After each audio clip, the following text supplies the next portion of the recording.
What is up, Maniacs? Welcome back to Sound and Pound. It is March 12th, Tuesday, 2024. I always say that order bad, but it's Tuesdays for me. That's just how it goes. We are rolling through 2024. And we have a special guest with us today. As you can see, Alex is away, so the boys will play with our reunion, our TBL reunion of sorts, as we got Pat OJ filling in as we recap UFC 299 and get ready for UFC Vegas 88. Kind of, we'll go through the usual lineup of, things that we do on this show and whatnot. But for the most part, we'll do Q&A style. If you guys have questions, please drop them in there, get them through. For the more relevant topics that we're talking about, we'll hit them as soon as we can. And then for other random stuff, we'll make sure we get before the end of the show. But for the most part, we'll let you guys drive since Pat's here and we're just looking to have some fun. So, buddy, how are you? I'm so glad to be catching up again. Yeah, no, I'm excited. I'm doing all right, working a lot, but that's not a bad thing. And just super happy to be here. It's been too long. Yes, indeed, my man. So, of course, we got a lot to get into with this past week in UFC 299. We're officially on the road to UFC 300. Get out of here with this WrestleMania stuff. It's the road to 300, baby. Even though, honestly, WrestleMania is pretty intriguing this year. Let's kick things off, though. Question for everybody, but our question of the day, pretty easy one, Pat. Wanted to surprise you, but then I realized I couldn't when we were talking about it. But biggest winner from UFC 299, you guys. We have a lot of options to choose from. Drop yours in the comments, whether you're on Twitter, Facebook, YouTube, all that good stuff. Like, share, comment, subscribe, of course. But what say you, Pat? Who you think had the biggest win or is the biggest winner overall? So it's a tough one because there are definitely some big winners that came out of 299. But for me, I gotta say it's Dustin Poirier. I think he solidified himself right as still being in that mix for the title shot. He gets the big KO. He gets a Bud Light sponsorship, which I don't think has been highlighted much. But Bud Light is like, oh, our newest, our newest partner, like Dustin Poirier, like, so that's massive, right? I think it keeps him firmly in that title contender mix and keeps him right at the top. Whereas if he loses to Benoit Saint Denis, or as I like to say, BSD, my boy BSD, I think, he was ranked 12th or something. I think then he starts to drop and fall into more of a gatekeeper realm, and it's a much harder slog back to the top. So for me, I think it's Dustin Poirier. Yeah, I think Poirier is probably the easiest option to go with here, but I don't know. I think, man, it's tough. There are so many good options. Like, initially, kind of the brain goes to just out of kind of recent events. Peter Yan is the guy who jumps most to mind, just because 4-fight skid is tough no matter who you are, where you are, even if it is bantamweight, right? The deepest division as far as I'm concerned, the best division across the globe. So him getting a win over a very good guy like Song, that was important to keep him in the mix and able to potentially get matchups like he called for Cheeto Vera after, which I love that potential next matchup, Pat. I think it makes perfect sense. I think he's one, but also I'm not going to mention this other guy because I'm going to mention for another topic, but I think Peter Yan's a good one, obviously. Curtis Blades, I think, is a low-key choice just because he kind of obviously halted the momentum of Gilton. Had a scare in the first round. Gilton did way better than I thought he would, just because stylistically, I did not expect him to have success against someone of Curtis's style with his wrestling superiority against most people. And I didn't hear if they said stat-wise, Pat, but had to be the first time that he's been taken down, right? Curtis Blades doesn't get taken down. No, he's Ngannou took him down in the very first fight. I'm pretty sure once. I'd have to look that up. I swear I looked it up that he's definitely been taken down before, but okay, never held that way. Yeah, no, definitely never held that way for sure. Looking, Volkov took him down once. Apparently, I don't remember that. Yeah, no. I remember Volkov being on the other side of that. Oh, and Cody East took him down 3 times back in 2016. Okay. My memory is just garbage now. Yeah. Well, I mean, I don't remember the Cody East fight either, right? Like, but I mean, those had to be quick though, like little moments where get back up maybe right away or something. Yeah. Cody East had a combined 24 seconds of control time on 3 takedowns. So there you yeah, go. I mean, yeah, he's never been he's been taken down before technically, but he's never been held down that way. Yeah, and I thought for sure that was spelling doom for Curtis in round 1 after Yeah. it went that way, but he pulled off a comeback. And yeah, same type of thing. Both Jan and Blades go along with Poirier, basically keeping themselves at the top of the division rather than losing to a contender that knocks them down and kind of like, makes that road to the top much harder. Yeah. Yeah. And kind of the more unique thing about Blades out of these 3 guys that we just mentioned right here is I think, and I don't want to get your feel on it too, but I'm most confident saying Blades will be fighting for a title next. Obviously, interim against Aspinall rematch that, especially with how the first one went, like, I mean, Almeida would have got it too, I think. So this was kind of no matter what. But Poirier, we'll talk about his potential there. Obviously, that's kind of a thing that's developing right now the last couple of days. But Blades is most likely, I think. That's pretty obviously it's not going to be Peter Yan, but yeah. Yeah, I mean, given how stacked lightweight and bantamweight are, I mean, Dustin might be fighting for a title. Who knows, right? But like, if I had to pick one, I'd say Blades, and I hope he does, right? Because he's been that perennial contender. It's lost so many number 1 contender fights in the goofiest ways. Like it's been tough. So I hope he finally gets his title shot. He's earned it at this point. Yeah, for sure. Better late than never, Curtis. But so about Poirier, before we get to our regular lineup of the questions here in the segments, yeah, let's talk about Poirier's potential for the title shot, right? Because this whole thing essentially is a timing thing, right, Pat? And business wise, which I love to talk with you. He's not a bad option. I mean, you can't go too wrong at lightweight, but out of the guys, is he still business wise the best choice just in terms of name value, all that stuff? So I want to throw that at you. Plus, like, yeah, what percentage I guess you would give it of happening, because it is just about the timing and key. If Islam wants to be active, this is the best guy he can fight, just because obviously the guys who should be fighting are going to be fighting in a couple weeks. Yeah. Yeah, I mean, that's the thing, right? Is business wise, right? People forget that the highest pay-per-view of did Gaethje fight Oliveira in 2022 or 2023? I think it's That was 2022, right? yeah. Yeah. So the out of what we know, because again, it's become much more of a black box with ESPN Plus, but out of credible sources, what we know that at least up until that fight in May, Gaethje Oliveira was the top draw. Like, and it was more, it seemed to be more so Gaethje side from what I heard in terms of like moving the numbers, because Oliveira had fought earlier, right? I think against Poirier. And so like, it's one of those things where Gaethje is that action fighter. He's had some amazing performances. He knocked out Dustin. I think that would be your preferred option. But since you're doing UFC 300, and that's obviously a big fight, Holloway versus Gaethje, I expect that to be a bloody war, right? Yeah. There's no not gonna be pretty. Yeah. So if Islam wants to fight Jude, I don't think there's any way either one of them are turning around and fighting Islam. And honestly, they shouldn't either, because it's Islam. Like, for that fight, you shouldn't do that.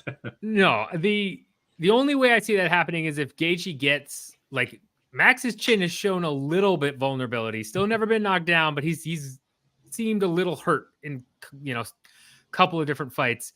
So only way I see that happening is if Gaethje gets a big head kick or something quick, and then he wants to turn around, maybe. But so when you take Gaethje out of the mix, I think Poirier is your best option, right? Like, you're not going to do Chandler or McGregor as much as they'd love to, right? That's not going to happen. I can't. I'm struggling to think at lightweight who would be a better contender than Poirier, name value wise, and right. You've already got Oliveira. Sorry, you've got all these guys booked in other fights already. Poirier versus Islam. Like, again, you could do Oliveira since they were supposed to fight if he goes out and just dominates Saryukin, but I think Poirier is probably still your better bet. Yeah, it's again, I mean, they've kind of screwed themselves a little with potential timing, and I'm very fascinated kind of what just the whole situation with Islam was, like, specifically if he was hurt or not, because that's what Dana was saying, right? Yeah. He was injured, and then of course the Ramadan, which is always a thing. But aside from that, there's kind of some weirdness about it. But yeah, it feels like a little bit of a disservice to Dustin, just because of, again, it's not a super quick turnaround, but going off of this fight that he just had, tough first round. He says he's all good aside from a rib injury that he kind of went into it with. He said yesterday on the MMA Hour.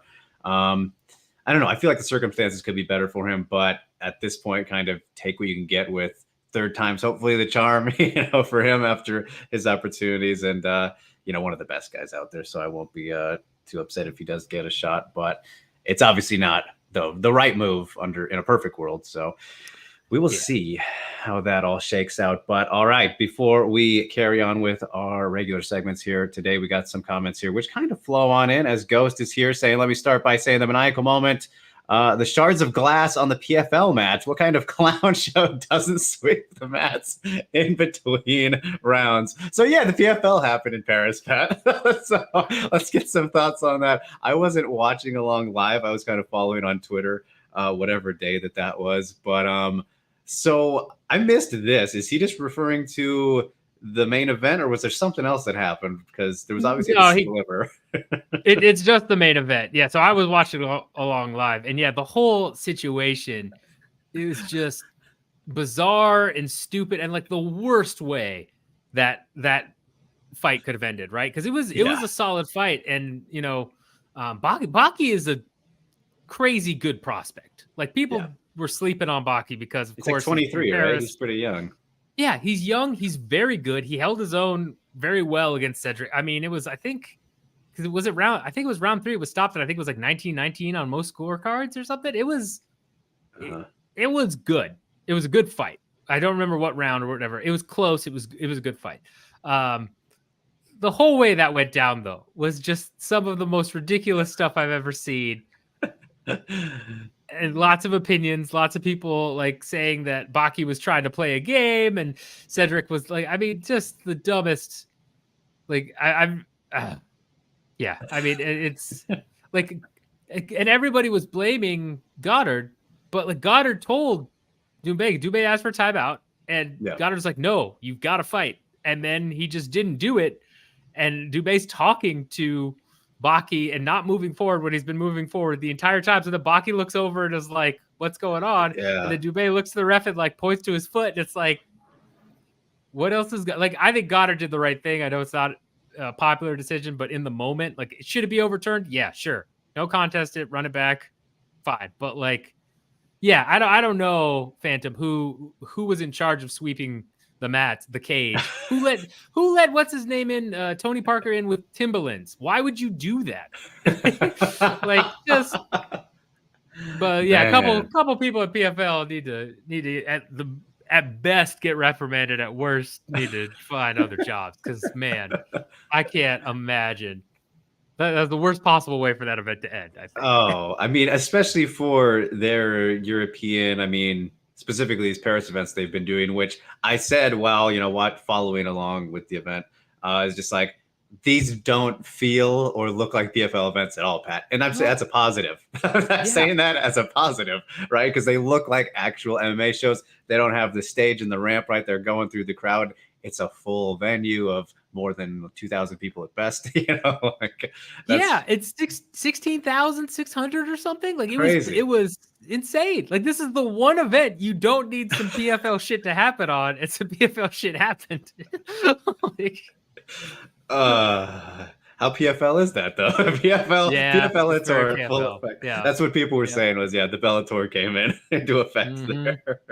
Man, yeah, that's bummer, and we can pretty much guarantee it they'll do a rematch on that one, which will be, I mean, maybe bigger now, just after that kind of ridiculousness. People will want to see it for sure. But all right, Rain is here. What is up? Rain says, okay, so we're not going to get too political here, but he mentions this. So he said, I think my Sean O'Malley of going to a Trump rally is befitting since Trump was there. Don't you guys feel that all UFC pay-per-views feel like a Trump rally? Ironically, since UFC believes they're apolitical. All I'll say on this, Pat, is yeah, it's very clearly which kind of side things lean to, despite the fact that he's there and we hear the chants and whatnot. But I mean, Dana hasn't been quiet about this. This is literally not a secret. So I don't need to go into too much depth. Yeah, I mean, two things. One, the UFC is not apolitical. Like, it's very clear they're not. Like, Dana says a lot of shit. I mean, that's just, how it is. Am I allowed to curse on here? Sorry. Yes, yeah, we're good. Uncensored. Okay, cool. Then yeah, I mean, he says a lot of things. Is what it is. Secondly, yeah, I mean, they've been bringing him out. What? That's the second event, second pay-per-view. Yeah, pretty close back to back. Well, no, technically it was the first because 296 was December, but yeah. Oh, okay, yeah. So, but still, span, I mean, short span, bringing him out, and I think that's more business connections and smarts anyway, right? Like it's never, especially if Trump were to win. Again, let's not go down this path too much, but like if Trump were to win, parading him out like this is only going to help you in the long run. Like, I mean, so yeah, it's like a why not? It's a why not? Yeah, because I doubt that he's I'm gonna assume, I could totally be wrong, that he's too connected with O'Malley or knows who he is or anything. But you never know. You never know. I have no idea. It's a weird world. Clue. Yeah, it is. It's very very odd. James is here. What is up? James says, I think my theory that Team Alpha Male has bad game plans was true, since Song Yadong has almost no technical depth and fought the same way he normally does instead of preparing specifically for Peter Yan. So that was kind of a topic he raised last week, Pat, was that Team Alpha Male, historically not the best game plans, which I think is fair to say. But at the same time, I think maybe fighter specifics could also come into that. And recently, they've done a lot better with, I would still say Song Yadong and the likes of, Yan Jianan specifically, two of their better fighters as of late. I don't know how terrible I would say the game plan was for this. I would have probably liked to see more grappling engagements from Song at best. I don't know. How do you feel in terms of how he approached the fight?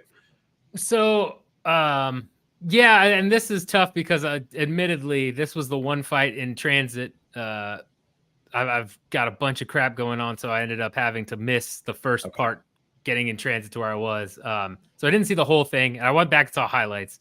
But I will say this, Alpha Male in general, and here I'll raise up a little bit so I'm above the question. Alpha Male in general, I feel like they've got solid strengths, right? We've seen champions and really good fighters come out of there, but I feel like they do struggle historically adapting to specific fighters. It feels much more like, hey, we take your strengths, we enhance those strengths, and we just find ways to continually refine that. So if you're up in a bad matchup, you end up getting pretty much what happened with Yan and Yadong. And I feel like Yadong could have gone for takedowns more, but I mean, people forget because of just what happened with Merab, but Yan's takedown defense is good. I mean, he stopped. Merab still stopped more of those than not, right? Merab stopped Yan stopped 38 takedowns in that fight. Just saying. He got taken down 11 fights. That's insanity. Yeah, I mean, he could have gone for a takedown, sure, but I don't know that would have benefited him, especially because it would have put him right in the clinch, right? And Yan loves to throw those elbows in dirty box. I feel like it would have been disheartening for him too. And they both talked leading up to this. They both talked about being better kickboxers, right? So you kind of expected this to be more of a stand and trade. So for sure. But I'm always of the belief at the same time too, is people will say that and then I gotcha. Yeah. Oh yeah. Oh, of course. Unless you're like Kevin Holland, who yeah, the smart thing to do would be to totally just lie and then go in for your takedowns. Yes, I mean, but yeah. It's a game of chess, everybody. But yes, indeed. Jersey Lee, what is up, man? Says, but all Poirier does is jump gillies. I remember one of your previous shows that someone said that jumping guillotines is not a valid takedown defense because they are Hail Marys. Yeah, essentially. And we saw that, right? Like, oh man, yeah, we didn't even mention the gilly jumping. Like, that was big gambling from Dustin. He got real lucky that it worked out in the end because he was in some bad spots, Pat. Yeah, no, the fact that he was like reposting memes about him jumping Gilly right after, like, just Self-aware, that guy. yeah, he was self-aware. I mean, yeah, he really wants to lock it in. I mean, but he definitely probably could have walked away with less damage in that fight. I'm gonna say that, like, especially towards the end when he kind of hurt Yeah. BSD before the finish, and then he looked for another guillotine. It's like, what are you doing, man? Just like, but he really wants it, so He said that one was closest, so take that for what it's worth, I guess. Yeah. Man, hilarious. Pretty great. Go says, I'm not mad at Goddard, to be clear. He did his job. I'm angry at the dinguses not sweeping the mat. Yeah, no, that's inexcusable. 100%. Completely inexcusable. Just, yeah, clown show stuff, as we said. James says, I think Pat has the right term. They don't adapt, but they just strengthen their main skills, but don't adapt. No, yeah, that's, I think that's definitely been a historic kind of theme of Team Alpha Male. And you look at when they did have success. Their best success was kind of in rare cases. Of course, that fight we're not going to mention. You know which one I'm talking about, Pat. And some of you will know as well. But all right, let's get to the segments now. Flow right on into our maniacal moment of the week, Pat. The craziest story, the craziest fight. We'll start with whichever one you want, but for you, my man, the maniacal moments of the week, in and out of the cage. What are you taking? I mean, so I was going to take the glass, right? Like having PFL be Still stopped. Okay, then yeah, just to elaborate a little bit more on this, to have that fight stopped in a 16,600 arena at just like, I mean, that's got to be one of the rarest stoppages of all time, right? Like foreign object stopping. It's also, and this is where I'm gonna get some flack for this, and rightfully so, maybe, but I've got to bring it up. It's a splinter in your foot, right? Like it hurts, but like we're not talking about the toe being broken. We're not talking about like you can't walk. It just hurts when you step on it. Yeah. So like it was also like on the side of his toe when they fucking zoomed in on it, which was ridiculous. Right. And so like, again, I'm not discounting that it was annoying and it was like something to have issue with. And I think Cedric was more just like, hey, give me a second to take this out. Thought he could do that.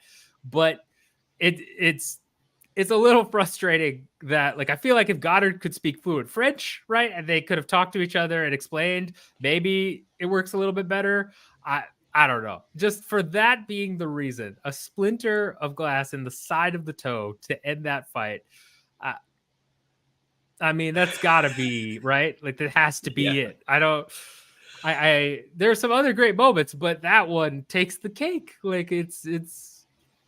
Yeah, as James says, what makes it splinter even weirder was Bucky was confused. I mean, no one knew. No one knows about that. Oh man, yeah, I saw a great tweet. I got to shout this out too. I believe it was Ben Folks. I'm sorry if I'm miscrediting here. I think he said this, but he was saying that, you know, when you think you've seen literally everything that this sport can like show you, you go and see a brand new thing. It's fucking bonkers how this continues to happen. Continue to see this ridiculous shit. So yeah, that's definitely a great choice. Probably the winner, but for my maniacal moment outside of or the non, maybe that's more kind of, I mean, you're just like, that's a double. That's fight and kind of outside of fight. But outside of fight specifically, story for me, I can't wait to get the thoughts on this, Pat. And I'm sure you might defend it. I'm curious to hear. But for me, the maniacal moment is the fact that Bo Nickel versus Cody Brundage is going to be on the UFC main card, not even opening, which I know that's more of an interesting slot for reasons, but the second fight on the main card, I mean, I'm still speechless about it. You know what they're doing, but like, you don't do it here. You don't do it here, man. I mean, it bothers me a lot. But what was your reaction to that, Pat? So it's interesting, right? Because I thought for sure he was going to end up being the featured prelim. Yeah. Like I thought, because you know it's almost certainly going to end in a finish. But although Brundage has some wrestling chops, so if it wrestled for too long, maybe that's why they decided they don't want to risk like it turning into a wrestling match for 5 minutes. And people are like, "Oh, forget this," because we're talking about featured prelim that historically is used to bring in people who are like about to maybe buy the pay-per-view and be like, "Oh, okay, like what's going on?" Yeah. Like it's gotta usually you want to put something that is going to be a firefight or a quick finish or something. So I thought, given the odds and just given where everything was, he'd be there. As to his placement on the main card, they clearly want to highlight him as a next band or like brand ambassador, right? He's got the PSU following, like all that stuff. Like they want to highlight him. And if you're going to try and highlight him on a pay-per-view, this makes sense business-wise in terms of like having a stacked pay-per-view throughout and putting him in the 4 slot, which is historically also what we know from the fighter MRP analysis. It's the one, like the least linked to anybody buying the pay-per-view. So no one's going to see Nickel there and be like, oh, like that's a guy I want to buy, like just because of that. Maybe friends and family of Nickel, but that's a whole different scenario. So like I don't mind him in that slot. If he had been like 3rd or 2nd or even 1st, I would be like, whoa, because then you're really trying to highlight him and be like, yeah, you're putting him in a position of we think he's drawing, and he's definitely not there yet for who he's fought. No. But yeah, I mean, it's hard on this card for hardcore fans like us to justify. Me, man. We're like, oh man. No, I mean, again, like even when they had to reshuffle 200 with all the dropouts and everything, it was never this, like you never had a fight like that on 200 main card. Well, that's what I was saying was this is the literal equivalent of if they put Sage Northcutt in Enrique Marin in 200. Yes. Which, man, thinking about that in hindsight is like, that fight was not even good. It's wild. So, but yeah, they see some in him, and it's a business call. I mean, I'm not shocked by it. Yeah, I guess. Yeah, and of course, Bo Nickel is much more legit than Sage to do that comparison again. I think there's no denying that. But briefly off track here before kind of circling back. But Pat, this is easily our most watched episode. We have 500 viewers across all platforms right now. So thank you guys very much for tuning in. So I got to do the plug of, like, share, subscribe, do all that stuff. Follow us at MMAnia.com. Go subscribe to the YouTube channel because actually most of these are Twitter views, but we appreciate you all the same. Follow us and all that good stuff at Drake_, and at All Day OJ as well. So shouts to Pat for guesting and doing record numbers, looking and bringing in the big biz. Sorry, Alex, we're gonna replace you on vacation. But yeah, I'm a draw. What can I say? It's a draw. What can we say? I'm a draw. As I mentioned the UFC 300 lineup, though, I just gotta show you guys what we are working with, because that would only be appropriate as we kick off here. Davison Figueiredo, Cody Garbrandt opening. We've known that's going to be the case. Bobby Green, Jim Miller. That's like the same exact spot Jim Miller was in 100 UFCs ago, right? Yeah, UFC 200 when he fought Gomi, Jessica Andrade, and Marina Rodriguez. Turner Moicano, which was announced over the weekend as well. And that is the early prelim portion. Some good stuff. Sodiq Yusuff, Diego Lopez, Holly Holm, Kayla Harrison. Don't have the picture yet. My goodness. Calvin Kattar, Aljamain Sterling, Yuri Rakic. Closing out the prelims, Oliveira, Saryukin. There we go. Gaethje, Holloway. I'm glad, Pat, I'll say I'm at least glad they did the right thing and kept the real title fights over the PMF one, because that was something I was not looking forward to potentially happening. I was a little curious. I wondered if that was going to end up being like the co-main. I thought there was a solid chance that was going to happen. So, yeah. They did that. So I'll concede, I guess. I'll take that over having to do it this way. That's just me. But but I mean, with Weili co-main makes sense though. I mean, yes, internationally. Sure. So yeah. Indeed. So, Jimmy asking, is Bo Nickel versus Brundage the clown in that Army Man meme? Which, if you don't know what he's talking about, it's the one where everyone's lined up and then there's a clown with a gun there. Yes, Yeah. yes, it definitely is. 100%. Yes.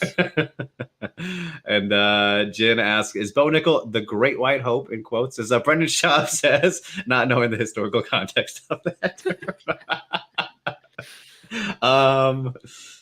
I mean, for what it is, yeah, pretty much, right, Pat? Yeah. I mean, 100%. Yes. I mean, yeah, I would be, again, not to go down this road, but just from a business perspective, would not be shocked if Trump does not show up at 300 and Bo Nickel, yeah, right? Especially if he wins, they do a little thing there, which I think is a mutually beneficial to both UFC and Trump running for president. So yeah, I mean, yeah, it's yes, Jen. Well worded, very well worded, and yes. Yeah, shout outs to Jin there. And Luigi here chiming in says, I still don't like how they put up over Charles, a former champ. I mean, that's not the only former champ, though, Luigi. Like, Yeah. if we just did the lineup, several, he's above many people. And yeah, that's, I mean, just in terms of, career positioning where people are at, that's why I fucking really, it bothers the shit out of me. Not so much even, the 300 aspect, it's because of what built up around it to make it 300 is why I'm like, this is just nonsense for the spot. But it is what it is. It's a trivial complaint. I know card placement is kind of silly to complain about sometimes, but well, and I will say, like, in terms of the way it's looked business wise, right? Like, not like WrestleMania, they talk about placement of the card being a big deal, like, and all that stuff. I feel like I would be more insulted knowing the numbers and where the spots rank on drawing. If I'm Oliveira, I feel like I'd be more insulted if you put Nickel to open and then Oliveira in that spot, because that's usually the dead spot. If you go back and look at old pay-per-views, you'll see like the second fight on the card is usually one that like either doesn't stand out or is kind of like, okay, that could be on this card, but it's the one fight that's like ranked lower on everybody's like, oh, I can't wait to see these fights. So, I mean, one that right when you said that, what jumped to mind was I want to say like UFC 218, which I think, if I'm remembering that one, like opened with either on the main card Overeem and Ngannou or Alvarez Gaethje. Like it was kind of weirdly done in that regard. Yeah, no, that was Detroit. I was there for that one. It was Overeem and Ngannou, and then I want to say it was like Medeiros Oliveira, and then Gaethje. Right, so like it was the second. I want to say the second fight on that card was like fun and fight of the year. I don't care what people say. It was better than Alvarez Gaethje. Yeah, it was very good, but it was also like on paper, it was like, oh, like for sure, right? For sure, yeah. All right, before we get off of card placement talk, a question from Rio coming in here says, we were talking about card placement. Did you think that Joe Silva was better at doing good card structure than Maynard and Shelby? Yeah. I mean, off the top of my head, just looking at how things have been the last so many years. I mean, when Pat and I were working together directly and doing our podcasts and stuff, like it was a reoccurring theme, which was just a couple years ago. So I don't remember complaining that much when Silva was around. The only thing I will say is that also, I don't know how much he has to do with that, though, right? Yeah, no, I mean, so Maynard is now like the senior matchmaker and was like the junior under Silva, right? So like, I think it was Maynard or Shelby. One of the two of them was, and I know that they both were in RFA and LFA making cards for a while, and they put up good stuff. Silva is better, but a lot of the changes we've seen recently are like purely business driven. Like, so much of a card nowadays is built off of, people don't realize this. It's really built on what is the total amount of fighter purse as a cost. And like, we're going to say, okay, we think we can make this much at an event, or like go into UFC Austin. We think we can make this much gate, do this much, we'll get this many viewers, maybe some sponsorships. We need fighter cost to be roughly 10 to 20% of this. So based on what we think gate is, we calculate all that out. Austin had a massive gate, which means, okay, we can have more stacked card for this because our overall fighter cost can be up in whatever, right? Like that's how it's done. and I feel like people miss that. People are just like, oh, put on great fights. It's like, yeah, sometimes, but a lot of it has to do with that. That's why we have like every Apex card is Contender Series except for like 2 or 3 fights. Yes. Like, so, and that was a change with Endeavor. And under Fertitas, it was a much different world. But in Endeavor, it was like, hey, wait, it's all about money. So. Yeah, which really was inevitable. That's kind of the direction it's building the business the way they have it should go, as much as spectators won't like it. Yeah. Yeah, every company that goes from startup growth to mature, it happens. Like it always gets worse, right? Netflix, like pick any company randomly. The bigger and better they get, the more it sucks for the consumer. Just how it goes. Yeah, time is a flat circle. All right, we'll wrap up Maniacal Moment here with the fight that I did want to mention, though, because honestly, Pat, I don't know if I could be more impressed with Jack Della Maddalena, or that he's gotten enough credit, not just for like beating Gilbert Burns, but pretty much the way he did, because it's pretty insane to think about. And I have not seen him get love for this at all. But the fact that he defended and survived grappling positions with Gilbert Burns, which I did not think he was going to be able to do whatsoever. And, looked just buttery smooth, wonderful on the feet. And the timing of the knee at the end was like, chef's kiss finish. The guy fucking killed it. Top 5 now, or 6 technically. He should be in front of Colby on the official rankings, but ridiculous. He's legit. He's right there now. It was a phenomenal performance, and I mean, I just want to give him credit for the fact that he won the way he did, rather than not having to get through any grappling adversity, because that's kind of still the question with him, or the worry. But and like, I don't think he did amazing defensively, but he did much better than I thought he would. And against a guy like Gilbert Burns, not washed yet necessarily, I don't think. Jack just went out there and he looked amazing. What'd you make of his performance? Yeah, no, I thought his ability to get, because there were a couple sticky situations, he was able to kind of throw up good defense, or just again really neutralize a lot of Gilbert's. He wall walked out of there, man, towards the end to finish. Yeah, which I mean, like that is impressive. I feel like it again, fantastic performance, that perfect timing on the knee. We've all known the potential of JDM if you've been watching him, but seeing it come through, especially in such an adverse fight, is big. Because there were some questions given his fights against the short notice replacement guy. I forget his name. Something. Yes, yeah. Yeah. And so Basil Hafez, I think it was. Yes.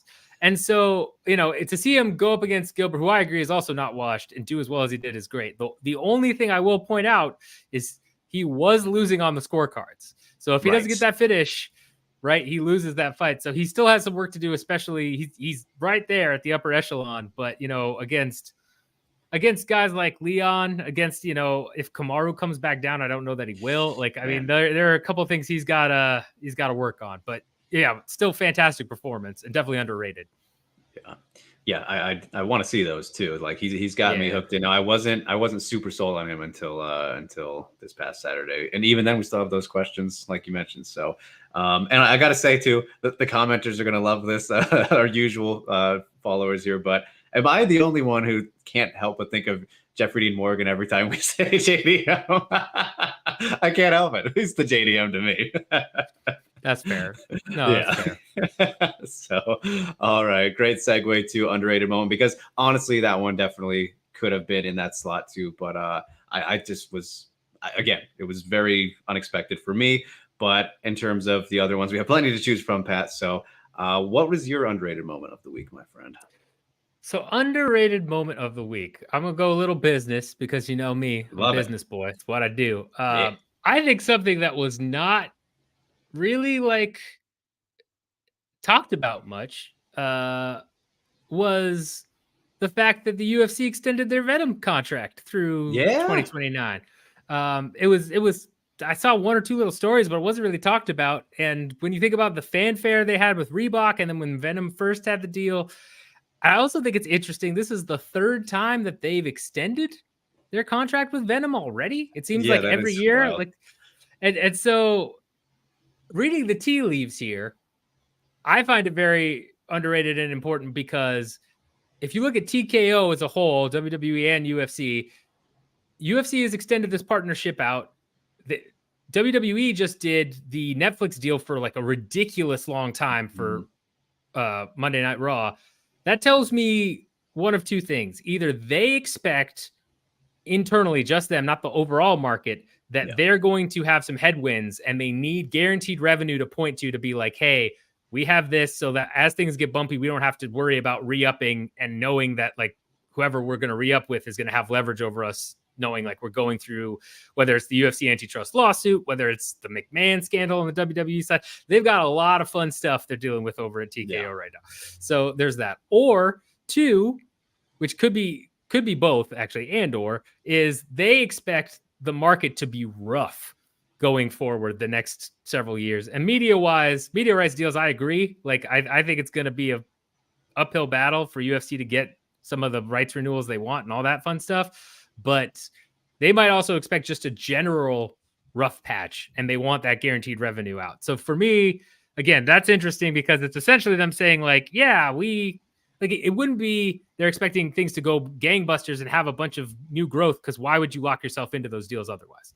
Yeah. So, and nobody talked about the Venom deal, right? Like it was just like, oh, we just extended again to 2029 or whatever. Like it was like Friday or Saturday that I saw that. Like, yeah.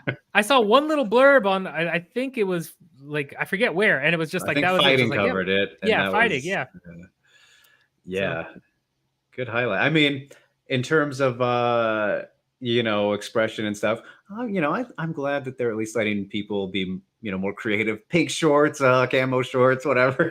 So, but very it'll be kind of interesting to see kind of where things fall in place with what it could mean, like you said there, Pat. So I am intrigued, and that's about as sweeped over of a story as you could have thrown at us, man. So that was perfect.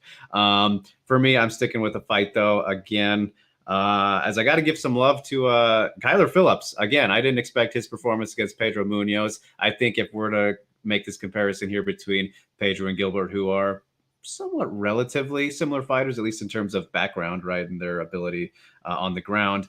I think Pedro might be a little bit more closer to washed. I don't necessarily think he's washed yet, but he's obviously more down the totem pole divisionally, comparatively, than Gilbert Burns is. But Kyler went out there and absolutely fucking styled on him in round one, like nearly got him out of there. That was ridiculous stuff. And then kind of didn't cruise the rest of the way, but, was comfortable, smart about it, and just put on pretty much a striking clinic against Pedro Munoz, who, again, I thought was going to beat him just because we hadn't really seen.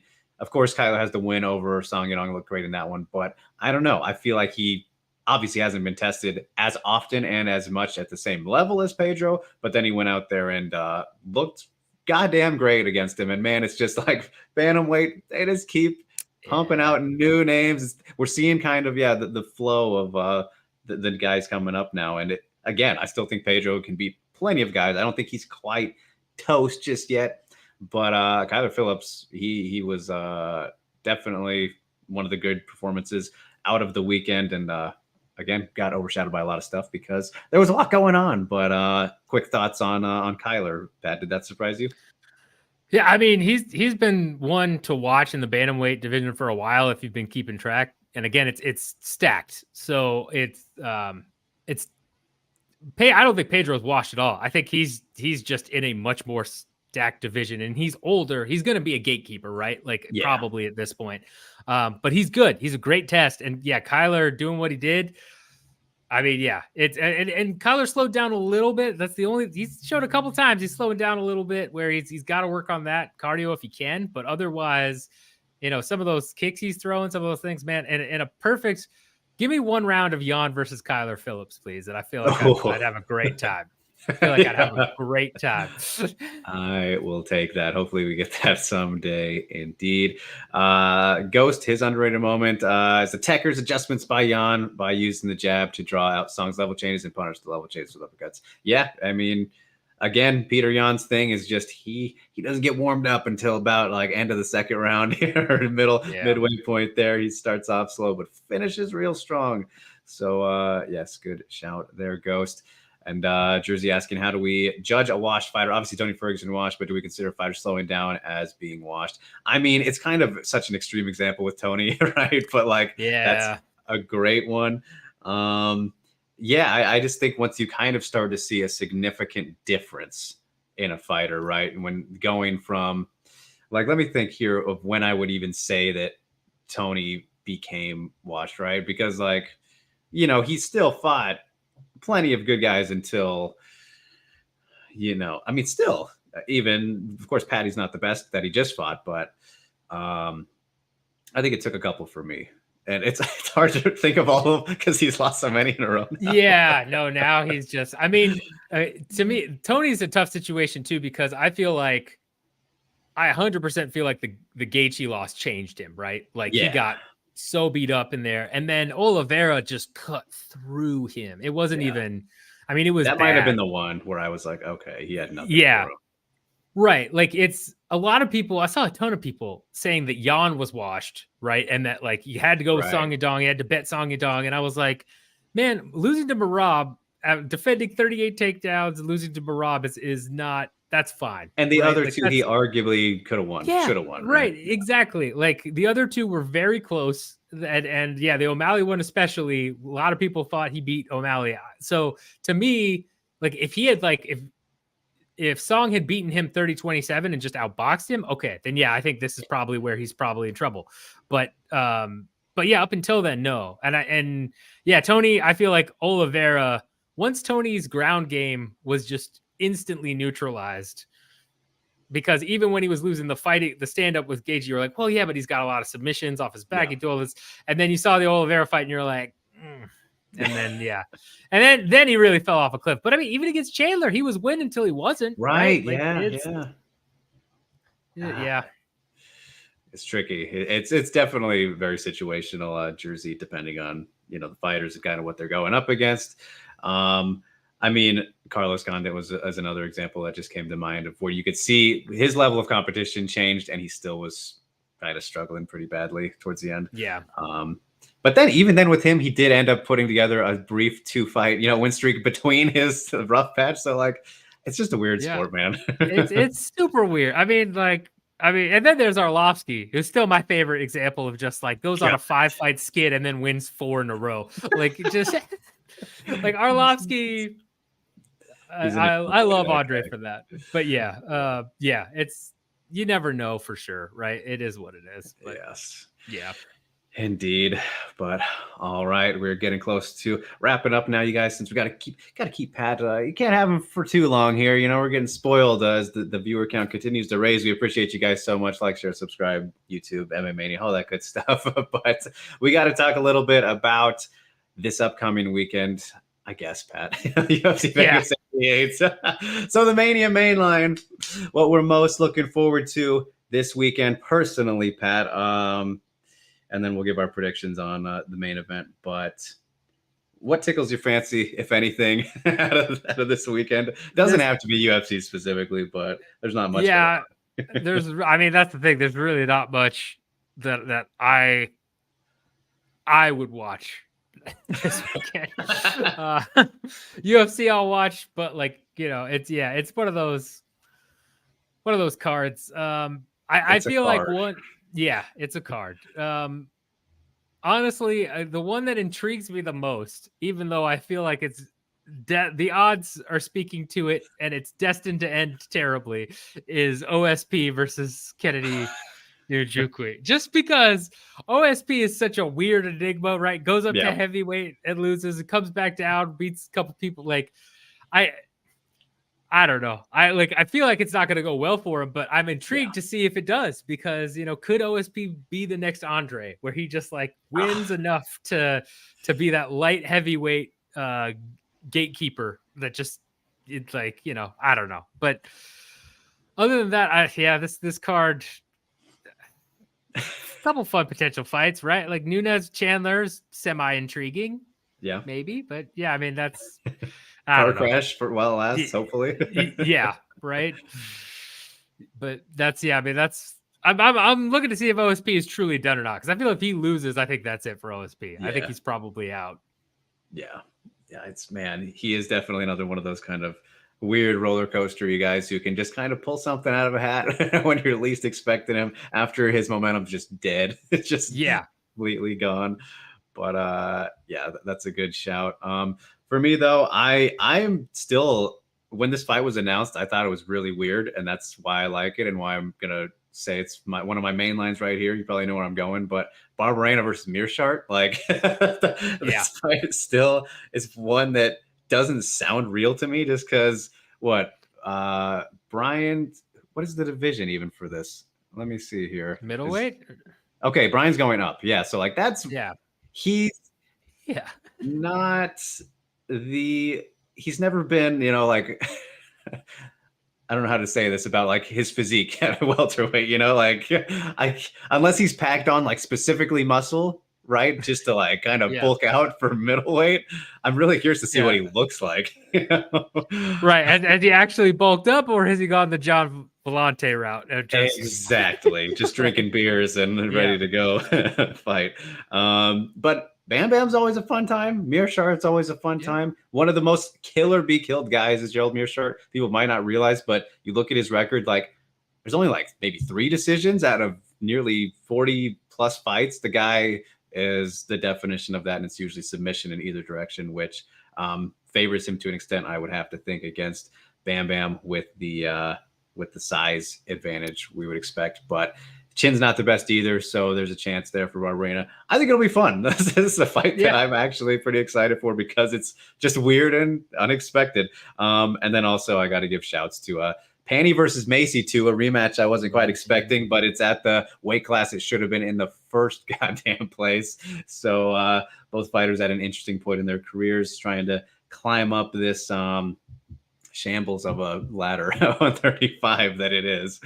So and this is Macy's first fight since that weird liver kick, right? Or no? Against Arena. Let's see here. I got it up.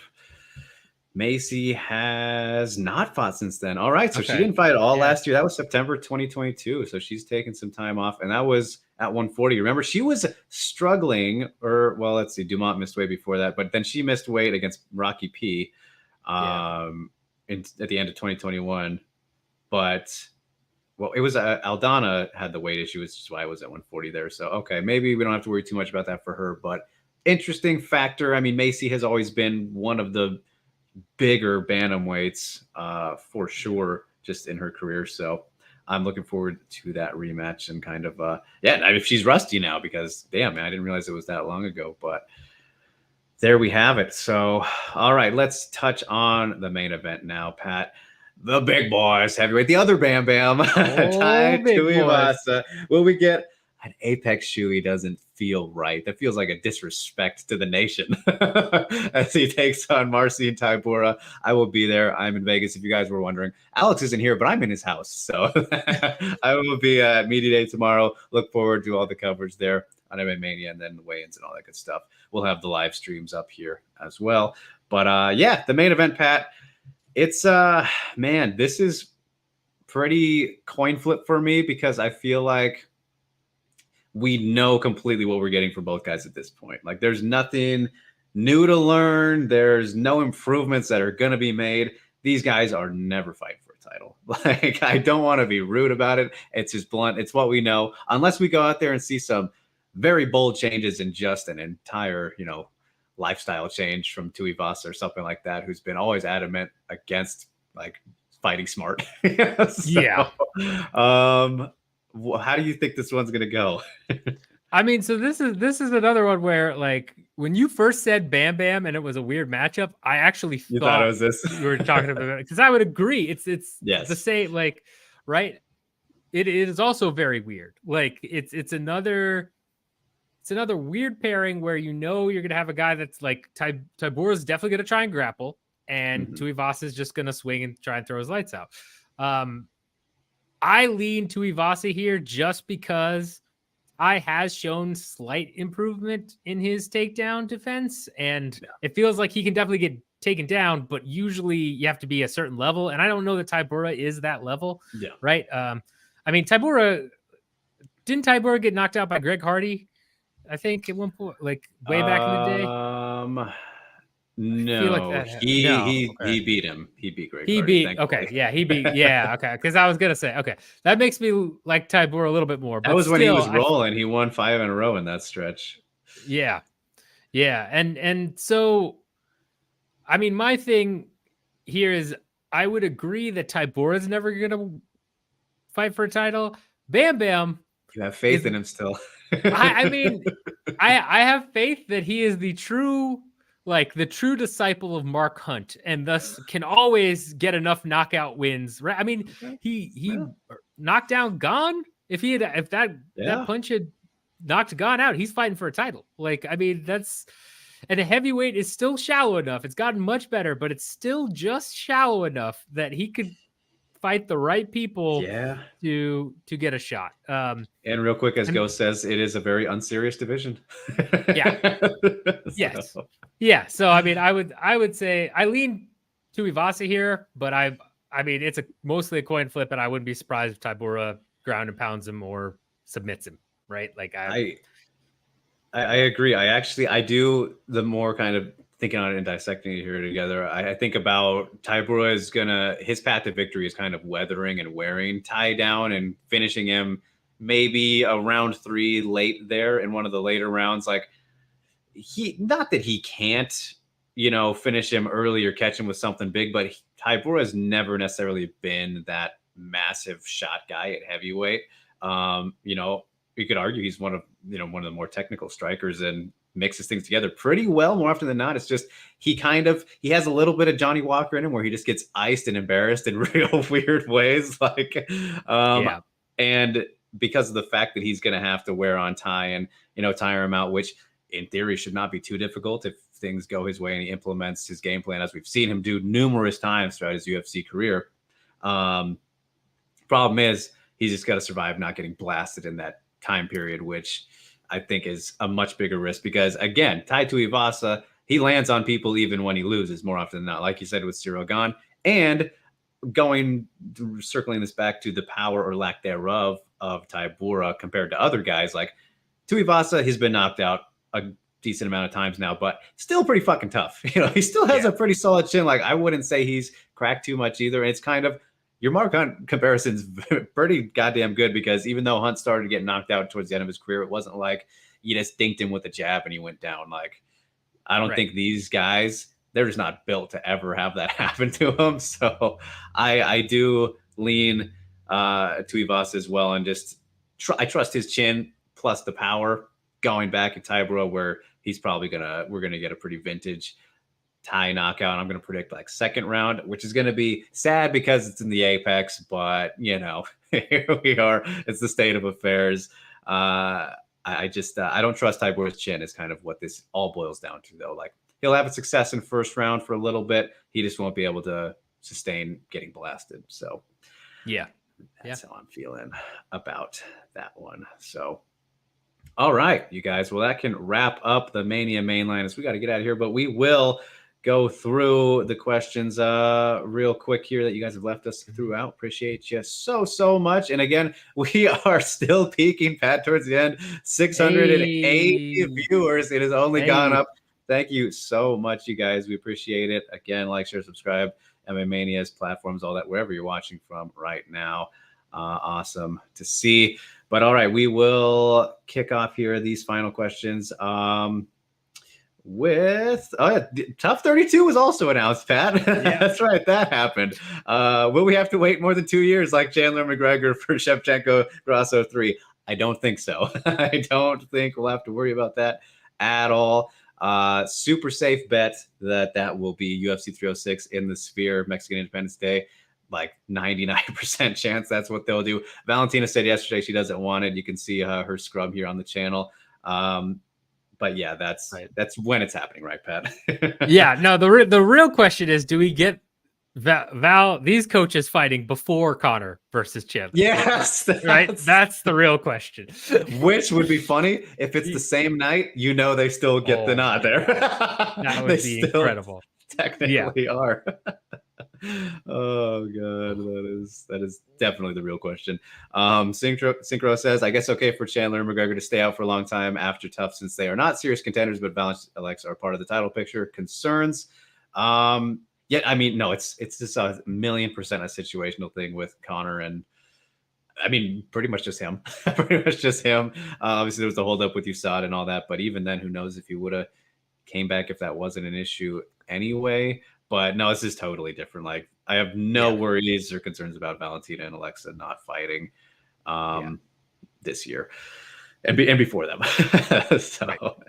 All right, here's a great one. And something that has not been discussed on Sound and Pound yet, but Jimmy asking, can we get Pat's opinion on Bloody Elbow being bought by an England company and removing all the good content about the antitrust lawsuit? So yeah, Pat and I have talked about this a little bit internally in our private DMs, but he's asking you specifically, Jimmy, what are the thoughts in the public? I'm sure you've talked about it on the Fight Business podcast, or planning to.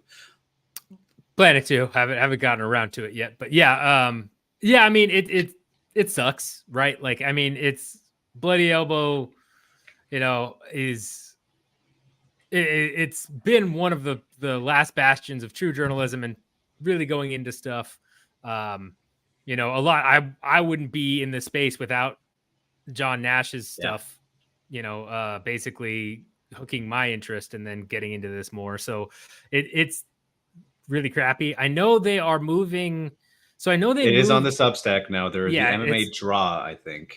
Yeah. And so they moved a lot of that stuff too, but you have to pay for it, which again, we've seen the appetite there. It'll be interesting to see if that does all right. I hope it does well enough to keep going. But I mean, obviously the Athletic tried to do something similar originally, and that didn't go well.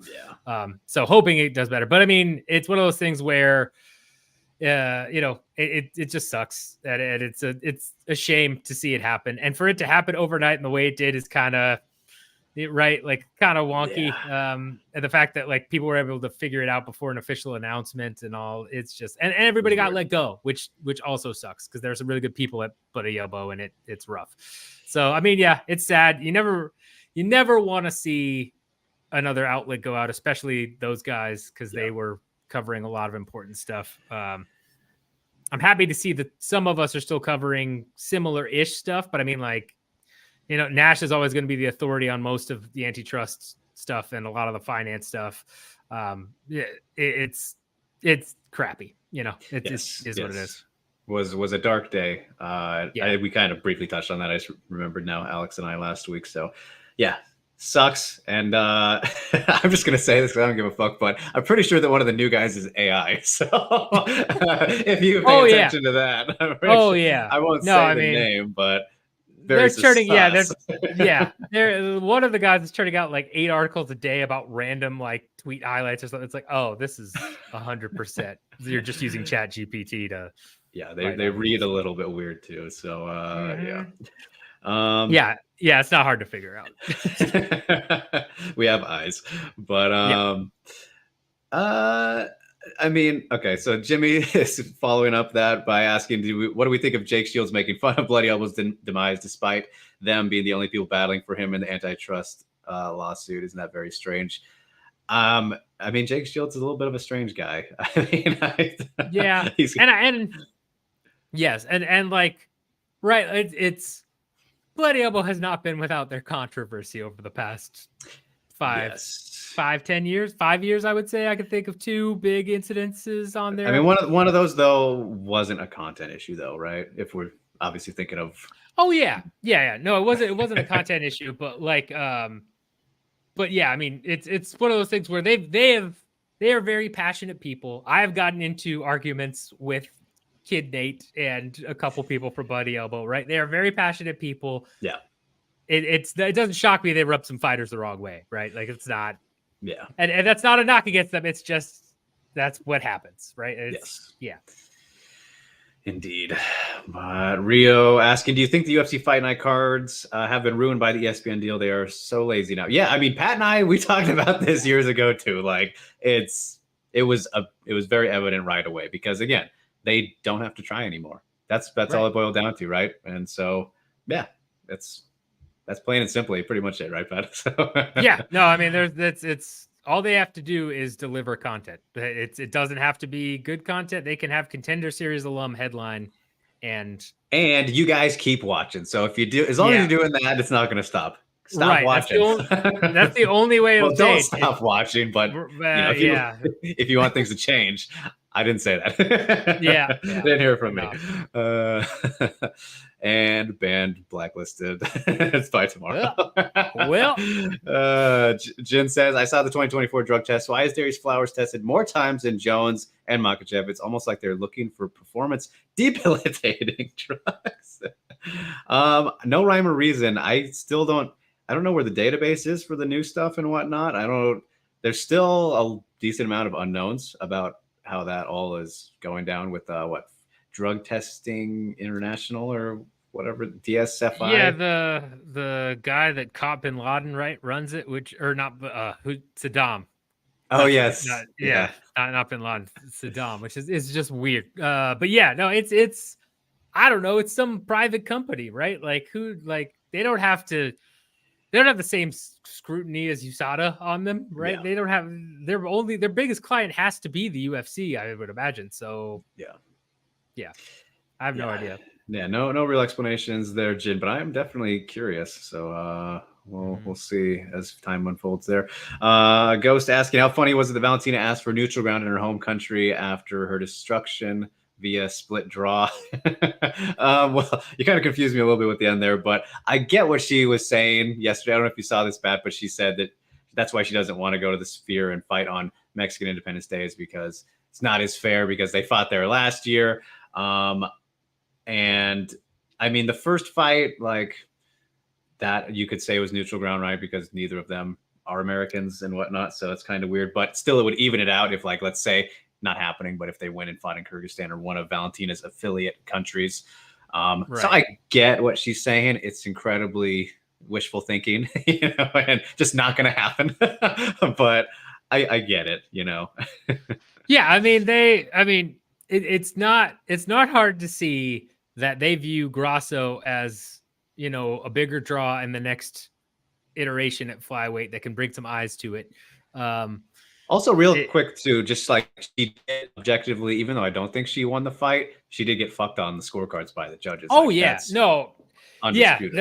right. Like it was a super close fight. I think I had her winning, but I am also admittedly slightly biased, and I know that because I like Valentina.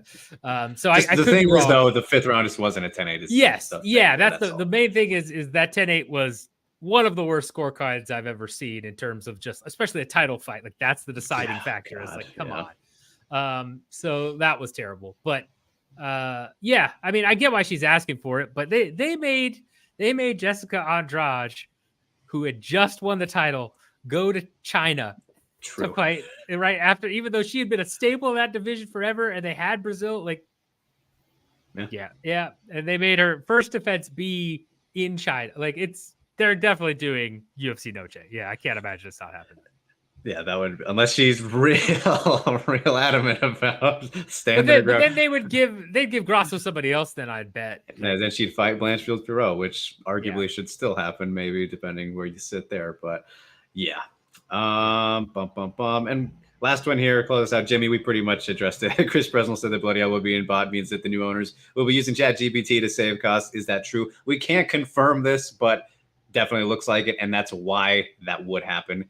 Is cost saving for sure. And I mean, they fucking let go of the whole staff, as we mentioned. So that's Oh yeah. I mean, it's, you don't let go of the whole staff. And like, I mean, it's from a business perspective, you're going to try and do Chat GPT articles, right? Where you're just doing those tweets or those headlines or whatever. Like, it's a smart call by Bloody Elbow that already has a set user base. And yes, a bunch will go off, but they have like 200,000 followers on Twitter or whatever. Buy that, then just pump out generated articles to make money, right? Like, it's not hard to see why they did it that way. Just sucks. Unfortunate indeed. Shitty, all that stuff. But what was not shitty was our time hanging out here today, Pat. That'll wrap us up. It's Sound and Pound. The numbers are still climbing, so sorry to leave you guys. We appreciate it so so much, though. And if you were expecting Movie Club, we're sorry. Put that on the back burner with Alex. We'll have it back next week as we wrapped up the Oscars, the Oscar marathon, which was quite a doozy leading up to it. But yeah, good times here today. Great chatting with Pat. Great chatting with you guys. Great times watching UFC 299. Very excited for 300 coming up. Some spots in between the road there that'll be fun. Road to 300, baby. Yeah. Yes, indeed. But I can find us off with Tuivasa, Tybura. Chewies all day. Follow me at DrakeRiggs _ Twitter and Instagram. He is all day OJ. Twitter, not sure how much of an Instagram guy Pat is. He's an old man, but plugs, my friend. Anything you want to let the people know about while we're here and while we're at the record high numbers? Yeah, no, follow me on Twitter. I am never on Instagram at all day OJ. And then Fight Business Podcast on SureDog. Probably won't get one this week because day jobs are, a thing there, unfortunately. But one will be coming out soon with a bunch of, business stuff, some stuff like this. We're trying to change it up a little bit more. So check that out when you get a chance, especially like the business stuff. But otherwise, yeah, I mean, hopefully me and Drake, we get to do this more often because it's a great time. Yes. And if, of course, that can always likely be on my personal channel, you guys, which you can follow Drake Riggs as well. We want to do some more stuff. Watch this man play Hitman. It's hilarious. Yeah, it's a time. It has been a time. So yeah, you can find my personal content, video games, and been doing some interviews with bands and whatnot, branching into music media a little bit recently. So that's on my personal channel. But as for the MMA stuff, it's all on MMAmania.com. Don't really have anything too specific this week, aside from UFC Vegas 88 coverage. So had the Tough 32 Media Day yesterday, chatting with Valentina and Alexa, then caught up with the middleweights. I missed the featherweights because I was having a technical issue. But then we'll have stuff the rest of the week, Media Day, and Fight Night, all that stuff. So we'll wrap it up there. Thanks, you guys. Stay safe and stay sane. Enjoy the weekend of action. I will be back with Alex next Tuesday, same time. We will see you then. But until then, thanks so much again for hanging out.